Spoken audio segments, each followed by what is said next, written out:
आपले हे 2 इमानदार प्राणी ना, त्यांना काकांचा लय लळा आहे. म्हणजे ते काकांपाशीच खेळत आहे जास्त करून. कारण काकांनी त्यांना वर उभं राहायचं सगळं शिकविले म्हणजे नाही का. म्हणजे काका ते बारीक असल्यापासून त्यांना सगळं शिकविते, त्यांच्यासंग खेळत फार म्हणजे एकदम लळा हो त्यांना. मग इकडं आलो काका म्हणे आपण लिंब गोळा करू. कारण निमोनीला जरा लिंब आले आणि बाजार पण जरा आता हे नाही का. काका म्हणे मग सगळे काढून घेऊ. लखन शेठ तर इकडं काय चारा काढायचं काम चालू होतं त्यांचं.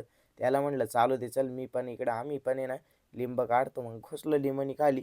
म्हणलं खाली पडलेले सगळे लिंब गोळा करू. काका तेवढ्याच शेकाड्या घेऊन आले. मी लिंब पाडितो, तू आवर पटापट खालचे गोळा कर. म्हणलं चालन चालन ओके काही विषय नाही. मग केले बरेचसे लिंब गोळा. कारण लय गचपणी आहे आणि लिंबोनीचे एकदम म्हणजे संत्र्यावानी लिंब आहे मोकार रे रस तिला. मग इकडं आलो आपले कामगार आहे ना इकडं आपले नवीन शेडचं हे करायचं आहे ना पाया वाचायचं आहे.